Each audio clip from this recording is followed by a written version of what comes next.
Look at your screen, the new photos just released by the NYPD showing the alleged killer of UnitedHealthcare CEO Brian Thompson. They show the suspect walking around and inside a taxi the morning of the shooting. The manhunt for the suspect is stretching into its fifth day across multiple states and cities. And just today, scuba divers with the NYPD were seen diving into a lake in Central Park, hoping to find new evidence. No word on if they found anything remarkable. Now, Atlanta has also become a big focal point now for investigators after reports that he may have returned there after the violence. Details are emerging that he boarded a Greyhound bus that originated in Atlanta to get to New York. Authorities now have a treasure trove of footage, including, of course, the fateful video after Thompson left the Hilton Wednesday morning in Midtown Manhattan. Police and FBI now offering a reward up to $60,000 for anyone with information on the suspect. And NewsNation correspondent Nancy Liu is live in New York with the latest on what authorities are focusing on now, and things quickly turning into a race against time, Nancy. Yeah, absolutely, Natasha. And day 5 of this manhunt is definitely focused outside of New York City, and understandably, New York police keeping details of the search close to the vest. Here in Central Park today, police searching again for that murder weapon, and new clues in the case seem to point to a suspect who is toying with law enforcement. Amid the typical sounds of a Sunday in Central Park, the NYPD scuba team got back to work for a second straight day in the lake, diving in search of the distinctive weapon that took the life of UnitedHealthcare CEO Brian Thompson on Wednesday. So far, they've come up empty. The lake is not far from where the suspect's backpack was discovered on Friday, sitting in some leaves and uncovered, seemingly waiting for police to find it. Inside what appeared to be the hooded jacket worn by the assassin, along with a stack of Monopoly money. And in new images released by police, the suspect seems to pose for a picture, looking right into the camera from the back of a cab as he made his way to a bus terminal and out of New York City.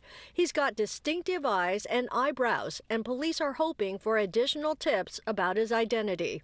The apparent taunting by the killer coming to light right after the murder as investigators found shell casings with the words deny, defend, and depose inscribed. Also in evidence, items tossed by the suspect, a burner phone, a Starbucks water bottle, and a protein bar wrapper. And tonight, police in Atlanta confirming that they are assisting NYPD in this major investigation.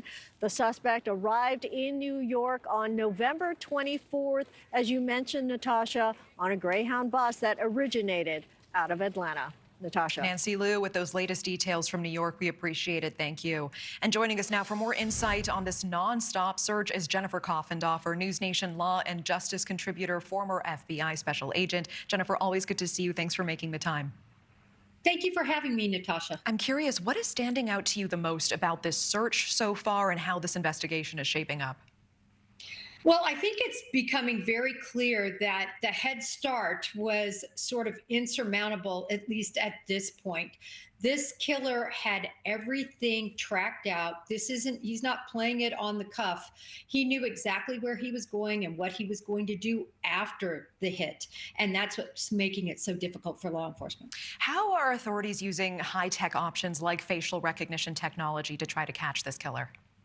Oh, they're going to be using that, and hopefully with the mistakes he's made, specifically the flirtatious pulling down of his mask, hopefully they are able to get a recognizable photo that corresponds with somebody else. The big one, though, of course, is DNA.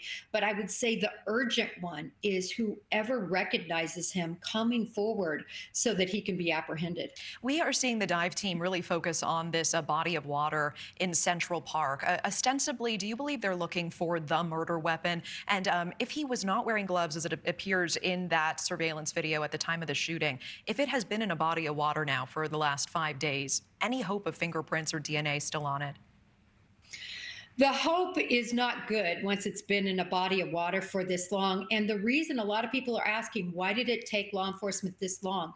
Listen, this park is huge and the waterways are extensive, and they had to wait to get that search warrant filed, to get the return back, to see the route he took from the GPS bike information. Now that they have that, they can be more focused on where he was.